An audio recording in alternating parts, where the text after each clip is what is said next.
You're losing money because you think the market makers are hunting your stops, but they're actually helping you instead. Here's how. Today we're going to talk about one of the biggest misconceptions that we have in trading out there, and that is what we refer to as a stop hunt these days. It's not just these days, it's been quite a while that we have been referring to a stop hunt and this market maker theory that market makers are out there. There's this secret group of traders that are sitting there to just look and wait for your stop loss, and then they'll come and they'll take you out. And that's just actually really just bullshit. As market makers themselves, what actually market makers do, they keep the price stable, and that is exactly what we are going to talk about today on what a stop hunt is, how that occurs, and why is that even called a stop hunt, and what we call that in our terms of professional trading when we use order flow, when we use conceptual price action concepts, and why we refer that to as an SFP, a single failure pattern, instead of a stop hunt, and what actually the market makers do. Starting with the price right here with a fractal that I have drawn from the price and how it looks like. This is a prime example of what people refer to as a stop hunt, and how a lot of people get stopped out when they are trading any sort of short position or a long position, and they have their stops at a very vital high or a very vital low. And the way they really get stopped out, and they have this belief, this setup that they have around the high or the low, that the highs and the low are not going to break. And that is usually how you actually place your invalidation on a chart, that if you're trading downtrend, then you expect the downtrend to play out instead of it breaking highs, and when you play an uptrend, you expect that the uptrend plays out without it breaking the lows. Now right here is a prime example of what a stop hunt looks like, and how you place an entry there, and how you get stopped out eventually afterwards from there. And taking a look at this right here, what a stop hunt really does is it just stops you out. People refer to this as another thing that we call as a market maker hunt, which exactly is not really true, because market makers don't really sit down there and watch your positions or your prices, where your stops is, and really take you out, because the goal of the market makers is to actually just keep the price stable. And that's something that I will explain further in the video. And the way you really trade this is you don't really trade this sort of setup when the market is going against your entry. So let's just say I want to take a short, and I see several high holdings here, and I'm seeing there's a lot of trend and a lot of weakness right here, but the weakness is stalled for some reason, and it's stalled. Maybe the higher time frame trend itself is bullish, and that we have continued that bullish momentum without breaking further lower, where we should have done a break structure that would have been bearish. Now that we have not really done that, and we are back into the higher time frame bullish momentum, what's going on here is that we are likely going to grab some sort of high and do a break structure, and that usually is referred to as a stop hunt. And this is something that a lot of people are in denial of.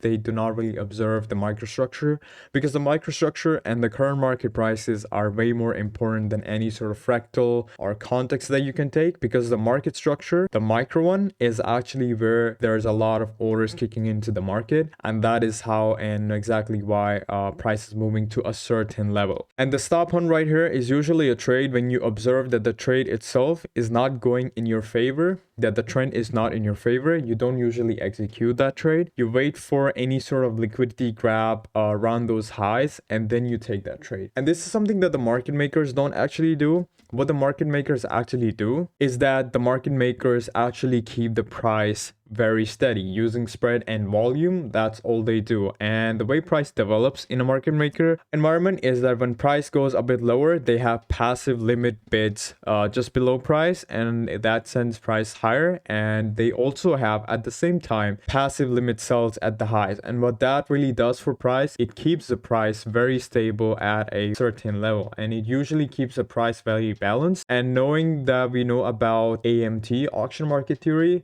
what happens in terms of auction market theory is whenever price is balanced, it's really sticking to it, and whenever price is imbalanced, it's not in any sort of balance, is usually seeking more balance. So it's going to come back or form this type of range, because the market itself is ranging almost 60 to 70% of the time, especially when we're talking about some pairs like crypto, the major pairs like BTC and Ethereum. That is basically what's going on, because it's because of the abundance of market makers that we have in the market, and what they're really basically doing is keeping the price stable, as they earn money from keeping passive limits around the price. And that is exactly the goal for market makers, and that is one of the biggest misconceptions that we have in terms of like price action traders, mostly on Twitter, on YouTube, on pretty much everywhere. They believe that market makers are this sort of Illuminati group that are out there looking to just attack them, take their stops out, and really just take them out of the market, and they can make money from it. And that's not really the purpose and the goal of the market makers. Their entire purpose is just to keep the price afloat, steady, and stable, and that's exactly all they do. Now, what exactly is going on in a stop hunt is way more complex than that, and that involves both microstructure, that involves liquidity, that involves continuation as well. Labeling out those three things, you can see that there's continuation, that is microstructure, that looks bullish, so it's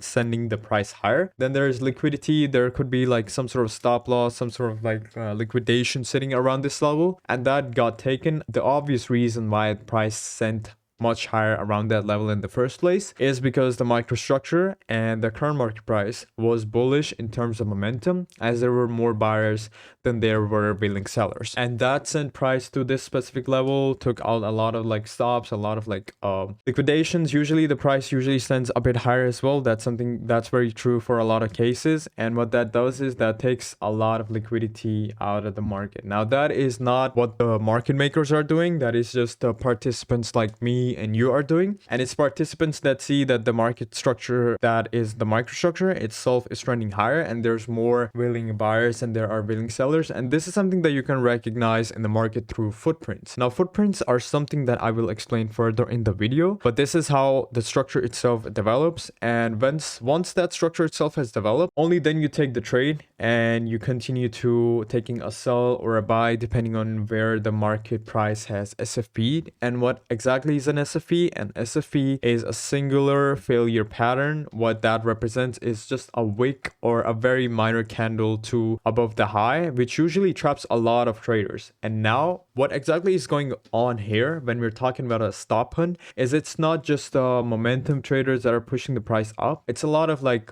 buyers that are willing to get stuck in these highs and are not able to push the prices further higher. And what they then get used as, they get used as bait, and then their liquidations are below, and when price gets sent lower, they usually get liquidated, and that like creates a chain reaction in the market that sends price further lower. This is something that I will explain in a bit using footprints, and this is the sort of setup that you execute once you understand, okay, this is going to be an SFP setup, this is going to have some sort of liquidity grabbing into the market, this is going to have some sort of continuation to it after it has faded a trend. Now, when we talk about just prices like doing a lot of rotation, we're talking about value area high, we're talking about value area low as well. And when we're talking about market makers, what the market makers themselves are doing are just following this diagram. And now this diagram is something that we discussed in detail when we talk about volume profiles. Now, volume profiles is a part of AMT, which refers to as auction market theory. And auction market theory basically says that the market price is stable 70% of the time, and when it is unstable, it like escapes and then it continues to form more stability. Market itself is actually stable pretty much all of the time. It's like stable to almost 60-70% of the time. And the way the volume itself is divided, and what exactly is volume? Volume is the amount of buys plus sells that are happening in the market. Now, buys plus sells can be at any sort of level. It could be at 276 like this price right here. It could be at 248. It could be at every single decimal point. Now, what's going on when we're talking about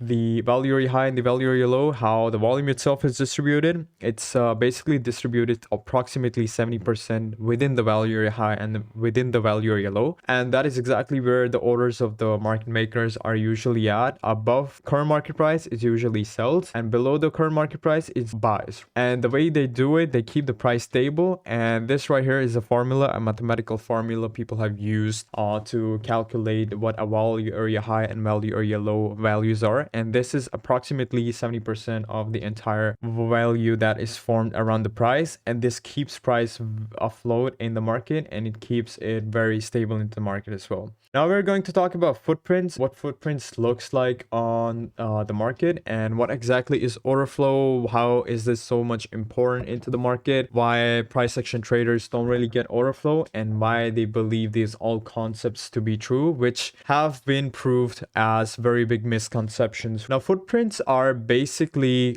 just prints of every single trader in the market and how they have executed any sort of trade that they have. And this is all free. This is all, you can use like paid platforms like ExoCharts, like Sierra Charts, and then you can have these charts on you, and then you can start watching what exactly order flow looks like.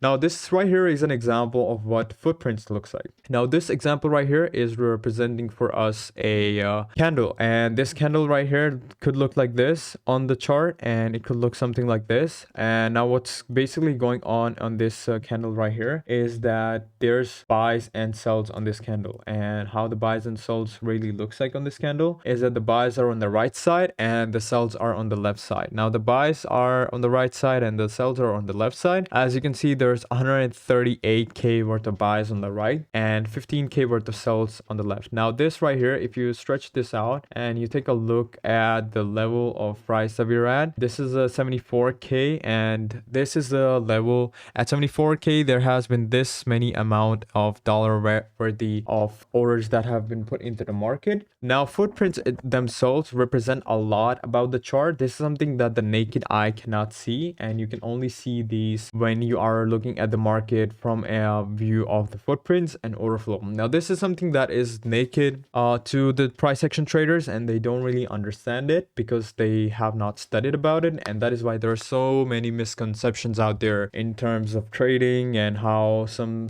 concepts work, and they have basically no idea of how concepts really work. And just taking a look at this and explaining this real quick, this right here at the bottom is what we refer to as a D-bar or a CVD, and a CVD is basically what we refer to as a cumulative volume delta. It is the complete amount of volume, a metric delta that we could have in this specific range of price action. And this down here is what we refer to as the OI, the open interest. And the open interest is basically the amount of positions that are opened or closed around those specific candles. And as you can take a look, this right here is a blue candle and it's pumped up quite a lot. That means there's a lot of orders that have opened around this level.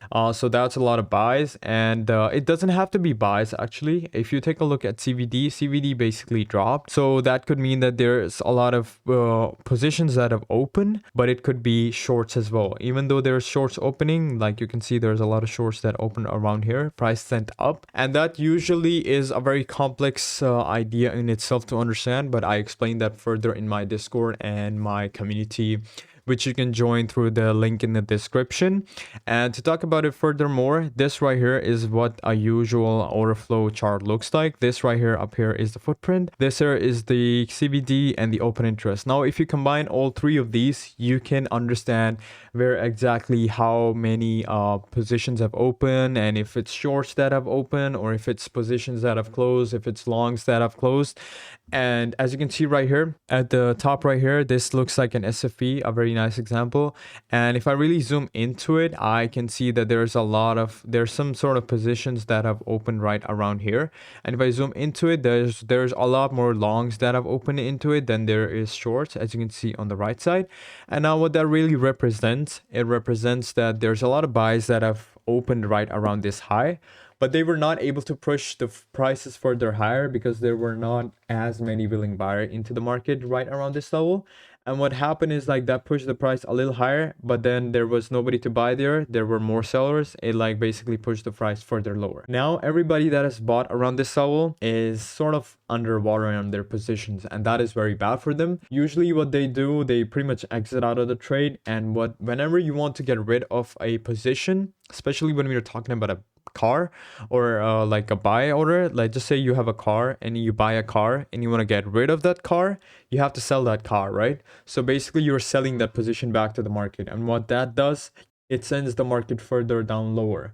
And that is the sort of trapping that we do and we see in terms of like the charts. And we also refer this to as a PvP situation, which is a player versus player. This is not something that the market makers are doing. That is our misconception of the day. This is something that the players in the market, it's you and me, that is doing to each other. So that is something that we can go in a lot of depth, a lot of detail when we talk about it. And using the same concepts, the CBD, the open interest, we can actually map out where and which level from we can see further incline in prices, and we can see that there is going to be further and further breakthroughs from a certain level, instead of it being hunted as a stop hunt or it being like an SFP. So that was what we wanted to talk about today. Hope you are able to understand what exactly a sweep is now, what exactly an SFP right now is, and how you can use order flow tools to be able to really get into the depth of it, and why there's so much misconception in price action traders out there, and it still exists, and there's a lot of people ignorant about it, and they still won't probably understand. But if you do want to understand how and why the price moves, you can always join our community. The link is in the description below, and I really appreciate everybody for joining the video, and I'll see you guys later. Take care.